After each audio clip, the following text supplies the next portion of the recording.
How's it going, guys? And welcome back to Katawa Shoujo. We were invited for dinner at Amy's place, and we're gonna meet the parent. Return to game. Bolstered by this new thought, I managed to calm down considerably by the time Amy knocks on her front door. Hey Mom, open up! We're here! The door swings open. I'm not really sure if there's sound. I can't hear anything.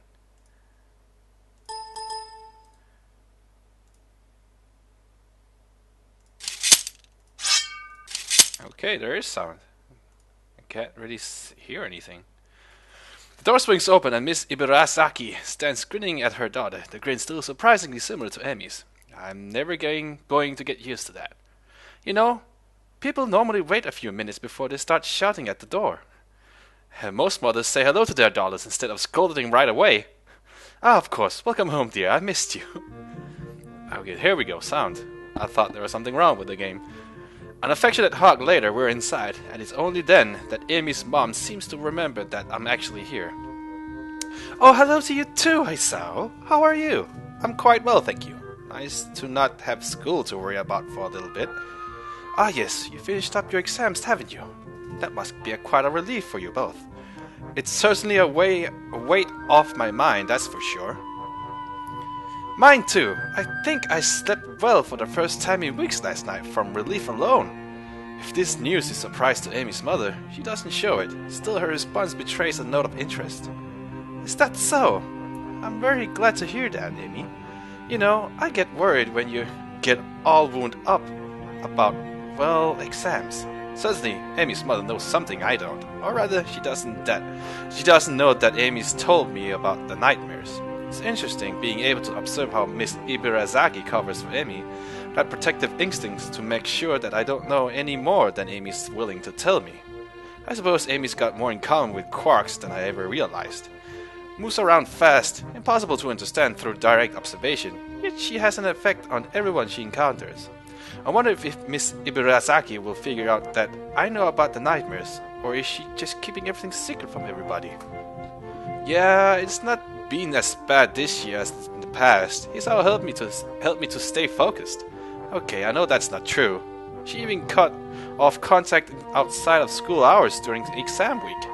But she did see me during the day, and she told me more than once that that the morning run was the only thing she looked forward to during exams, so maybe it's not that much of a lie. Either way, to hear that being around has helped even a little makes me feel a little better. Amy's mother raised an eyebrow at this statement. Either she doesn't believe Amy, or she's as surprised as I am. Well, then it appears that it's a good thing you two have become so close. I'd tell you to take good care of my daughter, Hisao, but it looks like you're already doing that. Amy grins at this and seems to take pride in my having managed to integrate myself with her mother so easily. Actually, I'd say your daughter's been the one taking care of me. She's gotten me out and running. I've probably been more active since meeting her than I ever was, even before. I actually never thought of it that much, nor had I ever appreciated the humor in it. I wasn't too active before the heart attack. Pick-up games of soccer don't really count since they weren't that common. So now that I know for sure that I have a weak heart, now I run every day, pushing my luck with the help of my medication. I chuckle quietly. I realize I never finished my sentence. Well, before I had our heart attack and wound up at the school here, it comes out so casually. There was a time that I would have thought twice about talking about what was wrong with me at all. But now it just seems silly to care, especially in the comment of Amy and her mother. If Amy can be cavalier about her disability, then so can I. I think back to the track meet, where Amy declared herself the fastest thing on no legs. The fact that her obvious loss has never seemed to bother her, at least not in public. Being stuck in a wheelchair frustrated her, I know, but even that was something she dealt with her own. Despite my efforts to the contrary. Amy has a way of bringing out the more active side in people. I've never quite figured out how she does it. Those puppy dog eyes she gets for starters. I'm not surprised that she managed to rope you into an exercise routine. If Rin weren't as stubborn as she is, I'm sure that Amy would have gotten her out and running with you too. Oh, that reminds me. Rin says hello. I drift to the outer edges of the conversation again as we move into the dining room to eat. It smells delicious in here, and the spread that Amy's mom has produced is impressive. Whoa! You made enough to feed an army in here! Is it too much? Well, you can always take some leftovers with you when you go. That sounds great. I can only handle cafeteria food for so long. Sometimes home cooked would be a welcome change of pace. What he said. Thanks, Mom. The food tastes as good as it smells, and there's a lull in the conversation while we all dig in. Amy assaults her plate with the usual amount of gusto, and I will admit that I set a pretty fast pace myself. So hey Sao, I hear that you and my daughter here have gotten rather close. There's to say something like, not really, is so strong that I open my mouth to say it, but then reassert control. We are close. There's no getting around it. I mean, Amy brought me here, hasn't she? Fortunately, both Amy and her mother seem to have taken my reaction as a sign that I'm caught off guard rather than considering saying something cruel. I suppose we have. I blame the morning runs myself. You make it sound like a bad thing, Isao. Well, I for once found it a relief. Why's that? Amy's always been a popular girl, but never made any close friends. This is a bit of news to me. I've always seen Amy chatting with her classmates in the hallways, and certainly the whole track team seems to love her. But is it true that she chooses to isolate herself during lunch with Rin and me? Not exactly the sort of behavior one expects from a popular girl, after all. Then again, I experienced her unwillingness to get close firsthand, so I can't say that I'm that surprised. I was beginning to have my doubts. Amy rolls her eyes to the ceiling and grumbles something I can't quite make out. Huh? What? What's that you just said? Nothing. Miss Ibarasaki chokes on her drinks with laughter. You've been hanging out with the nurse too long, Amy. I'm going to have to talk to him about corrupting my daughter. Somehow, I don't think that would be very effective. Right face! I learned most of it from you anyway. Not the nurse. Don't listen to her, Isao. She's a born liar. Yeah, right. Oh, I don't know. Amy, I think your mother has a point. What? You traitor! You're supposed to take my side in this. Yeah, but you did lie about your leg at the meet. Ow! A kick in the shins from an unmistakably plastic foot cuts me off, but not before Miss Ibarasaki's eyebrow shoots upwards. What about your leg? It wasn't a big deal, that's all. I just was hit the wheelchair for a bit! The last few mumbled words were quickly deciphered by Amy's mother. I suspect she has experienced this sort of thing, and a worried frown appears on her face. So that's why he kept dodging my calls. Oh, Amy, I know how you hate being on a wheelchair. No wonder you've been in such a mood lately. Yeah, she's much happier on her feet, so to speak. Well, of course, she spent enough time in the chair just after the accident. She didn't get prosthetics immediately? No, she had to finish healing up before they let her start the sort of therapy you've got to go through to adjust to those things, especially since you wanted to run on them. I had no idea. Yeah, it sucked. So, did you see Rin's mural at the festival? I was about to say funeral. Amy's sudden change of topic makes me realize belatedly that she's been fidgeting the whole time her mother and I have been talking. I should have figured on her being a little skittish when it comes to talking about the accident, even around her mother. No, I didn't make it out to the festival, remember? Although I caught a glimpse of it on your track meet, he seemed pretty weird to me. I think that's more or less what she was going for. She talked a lot about it being dreamlike, or trying to make it dreamlike. Rin's art is one of those things I don't think I'll ever understand. That's not surprising. I don't think Rin expects to be understood. She told me once that the art allows people to understand stuff they wouldn't understand otherwise. But all the same, she doesn't think it actually works that way. I'm surprised that Amy talked about this with Rin extensively enough to actually have Rin's opinion such as it is, although I expect that Rin could not. If she were so inclined to say the same thing about Amy's, unless of course Amy's is purposely keeping me in the dark about everything, which is likely, but unpleasant to think about. I drift down to this unpleasant train of thought for a while, losing track of the conversation. Hey Amy, I've been meaning to ask. Huh? Are you going to visit your father this year? From the way she says it, you'd think Amy's mother was talking about the weather. From the way Amy reacts, it's clearly not the weather they're talking about. She flinches, a slight jerk of the head backwards, as if she's just being slapped in the face. Can we talk about this later? Her voice sounds brittle, strained. It looks like if she's been severely shaken by the question. It seems that Miss Ibarasaki misjudged how close Amy and I are. Some things, it seems, are best not conversed about with me around. Her father is one of these things. The accident that took her legs is probably another one of those things. If her reaction to the earlier conversation between her mother and myself is any indication, it doesn't take Amy's mother long to realize she screwed up. Of course we can, dear. I'm sorry to bring it up. I just wanted to ask so I could make plans. It's fine, don't worry about it. Amy fidgets nervously. As if embarrassed by her own reaction, I confess that her reaction is confusing. She only just mentioned her father to me earlier today, less than a few hours ago even. Why does a simple question about when she'll visit her father cause such a strong reaction? Unless whatever serenity she claimed to have reached by means of our talk the previous evening has suddenly evaporated. Or it didn't help as much as she thought, or claimed. I'll be right back. Gotta visit the little girl's room. Emma gets up suddenly and leaves the table, leaving me and Miss Ibarasaki alone. I'm a little conflicted. Should I go after her or should I stay here? It's obvious that Amy's departure was not based on the call of nature. Something's bothering her, and I have to know what it is.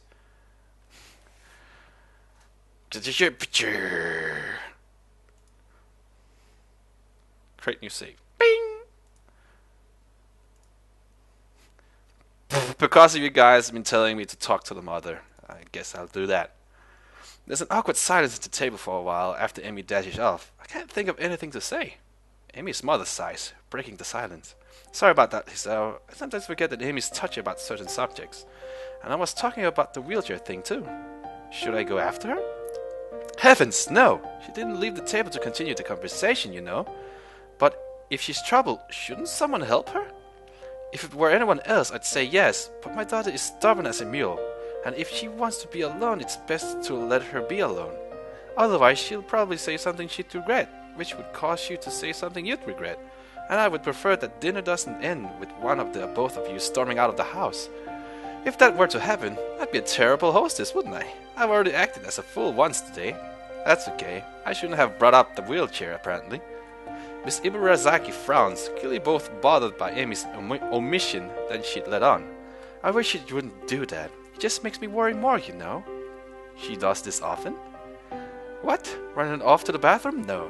I can't say she does. Keep injuries from her mother, though? Well, that's a little more common.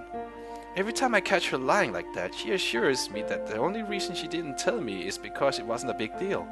If it's any consolation, I'm sure the only reason I knew about it at all was because I saw her every day. This elicits a dry chuckle from across the table. Miss Ibarasaki sighs, a little sadly. Still hesitant about getting close to people, huh? I keep hoping that she'll get over that. It's funny, really. She bounces back so well from the accident in so many ways. I guess some things never really go away. From the looks of it, the whole thing still bothers her, too. She seems to be a little more willing to talk about the accident about Amy around, though. Hey, I've got a question if it's alright. Oh? What else did Amy lose in that accident? The nurse said that she gets this way near the anniversary and she won't talk about it to me. So you thought I'd fill you in? Yeah, well, hopefully. Well, there's a problem with that question, you know. Let me guess, you promised Amy that you wouldn't tell anyone she didn't want to know, and you don't know if she wants me to know. Something like that. I promised Amy that she'd be the one to tell people the full story. Well, but all the hints and whatsoever, it's pretty clear that the father is also lost in the accident. Oh shit. But isn't that important? I mean, it's clearly a huge effect on her if she's still like this so long after the accident happened. That's true. It did have a long-lasting effect on her. There are a few things that she'll probably never really get over. For a moment, Miss Ibarasaki looks incredibly saddened, as if an old wound is bothering her. I suppose there are a few things I'll never really get over either. Another dry chuckle, and with a shake of her head, Amy's mother banishes the memory. Look, there is something you absolutely must understand about the way Amy thinks about the accident. What's that? It wasn't a big deal. Somehow I managed to keep my mouth from falling open in surprise, but it takes some effort. That has to be the most ridiculous thing I've ever heard. I beg your pardon? Okay, maybe it's not that simple, but it's a pretty accurate summation. Amy believed that the accident did not define her, and that everything she lost that day didn't define her either. She's not that girl who lost her legs, she's the fastest thing on no legs. Her optimism and energy came from that wreck without a scratch, as far as she's concerned. Yet, it goes beyond that, doesn't it? I mean, last night she told me that she refused to rely on me because it would make losing me too painful. Not really. You said she won't tell you about the accident, even though you've asked her about it before. The reason she won't talk about it when you ask is because to her it's not something you absolutely need to know. Even if she wasn't terrified of getting too close to anyone, she still wouldn't talk about it. She's afraid of being close to me? Oh goodness me, yes! For all the talk about being unscathed by the accident, she gained the ugly knowledge of how quickly it can all be over. So she's not going to let people get especially close to her, and she certainly would resent any implication that she cannot work through this on her own. But I don't think she can. Oh no? Are you sure you've been dating my daughter and not somebody else? Trust me, Hisao, she could get through it on her own. But she has nightmares and can't sleep well, and she does this every year. Tell me, if she wasn't able to get through it on her own, do you really think she'd still be alive? She would have killed herself or something equally melodramatic. So what? I shouldn't try to help her? I didn't say that. I hate seeing my daughter like this, and knowing that she could rely on someone else would let me relax. You just need to understand that accepting help goes against everything Amy thinks about herself and the way the world works. If you still want to offer her help, then I guess that's your call. Honestly, I'd like you to, but it'd be silly not to warn you that it's not going to be easy. You just need to be patient with her. She's already closer to you than anyone else she's ever met at Yamaku. Well, it doesn't feel like we're very close. Good, that makes this part easier for raping! Amy's voice nearly gives me a heart attack. Whoa! Didn't hear you come back, Amy. How convenient. Wait, were you eavesdropping? Nope, just happened to come back at the right moment, I guess. Amy, Hisao was just... Amy holds up a finger, cutting her mother off. Oh, on his way out of the house. Yeah, I know. Amy's trembling with anger now, looking vaguely betrayed. Amy, don't be ridiculous. You were just... You promised! The purring carried and the last word is almost too much for me to bear. The idea that I could hurt her that much is like being kicked in the gut. Amy's mother looked summarily pained by the thought. And I kept that promise. Just listen, there's no reason to go throwing people out of the house. Amy's mother seems to be both angry at her daughter's outburst, and embarrassed that I'm a witness to it. There's only one real solution to this problem, I think. It's okay, I'll go. Now really, that seems a little unnecessary. Don't worry about it. Thank you for dinner, Miss Ibarazaki, and for the advice. It was my pleasure, Hisao. I'm sorry we didn't get to the dessert. That's okay. I have to watch what I eat anyway. Good evening, Miss. Good evening, Amy, Miss Ibarazaki. The formality in our conversation, coupled with the fact that I'm getting ready to leave, seems to snap Amy out of her anger. No, wait! I'm sorry I've been so... And after last night, I just thought... You don't have to go. I take it back. It's okay. I can't help but smile slightly. She can barely articulate her apology, and I really would like to stay. But I don't think I can. Right now I need to think about what her mother said, and about what I'm going to do about us. I don't want to risk accidentally getting Amy angry again in her current state either. No, I think I'd better leave. You seem pretty shook up and, well... I don't only wind up trying to help you again. I know you'd prefer I didn't, so I'm going to leave instead. But, hey, it's not a problem. You don't want a night in your white chart. You don't want a night on a white charger, right? Just promise me one thing, okay? What? Don't be angry at your mom, okay? She was just giving me some advice, that's all. Amy nods hesitantly. Like this simple idea is all that she can grab at this point. She's so terribly off balance, but I can't do anything about that right now. Okay. See you tomorrow, okay? Running in the morning, don't forget. I can see that I've hurt Amy by deciding to leave, but there's nothing I can do for her as things stands. And I know that she's too stubborn to admit that she wants me to stick around. I watch various emotions across Amy's face as she tries to process everything that's just happened. She suddenly comes to calm down again. Like last night, and that voice that tries so hard to sound careless. Sure, Hisao. See you around. Both of us are unwilling to concede emotion at this point. I'm having a hard time keeping up my facade, so I turn to my heel to walk out the door.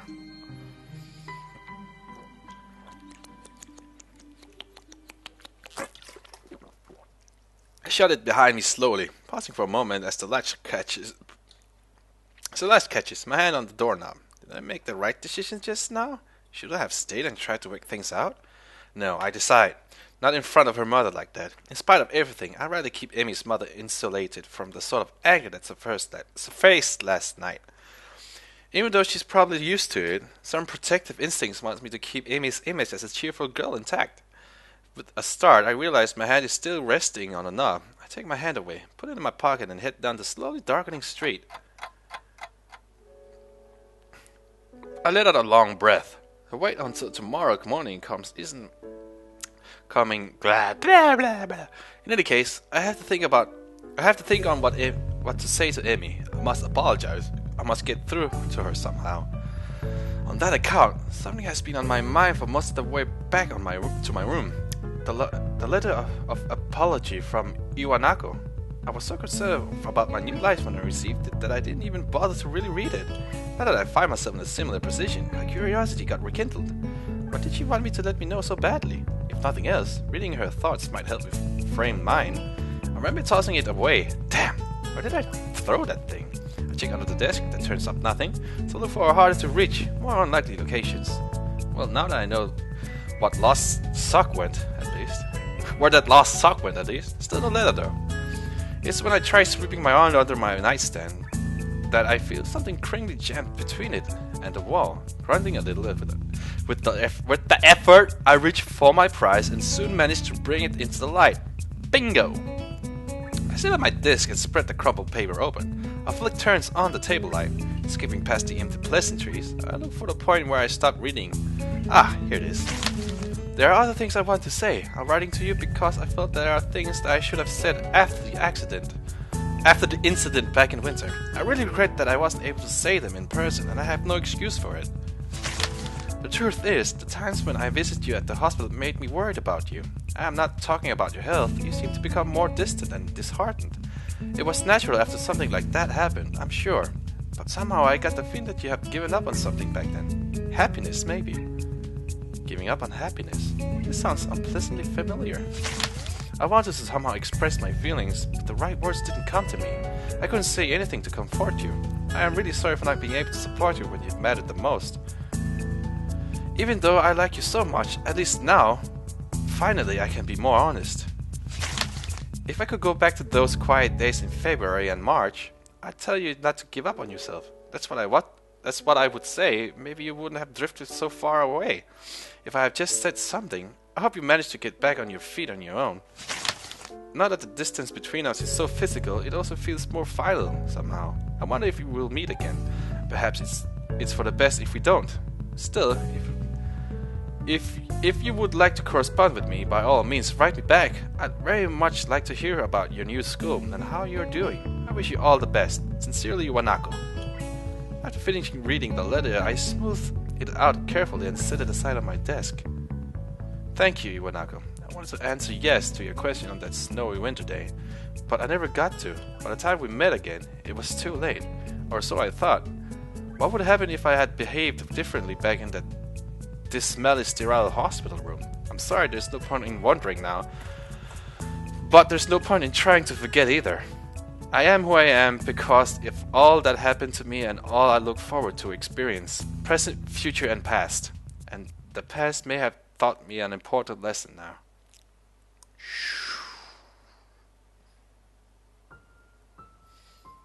Oh, cinematics? Or not? Oh, chapter end, I guess. Oh, new act.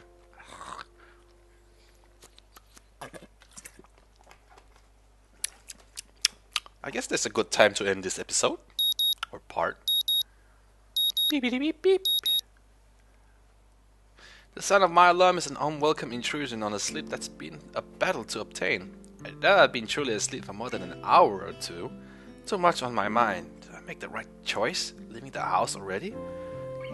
Leaving the house yesterday? Did I manage to get Amy to realize how unreasonable she's been?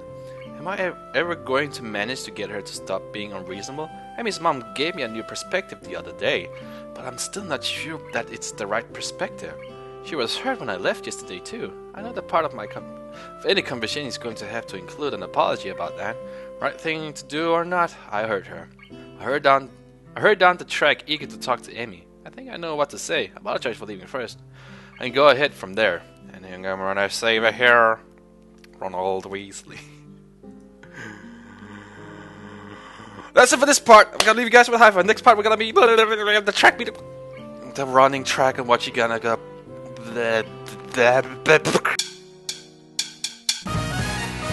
Oh, there's a shiny rabbit. It's a hairpin. What's this? What is it in the swamp? Oh shit! Swim! Swim for it! No, it's too fast!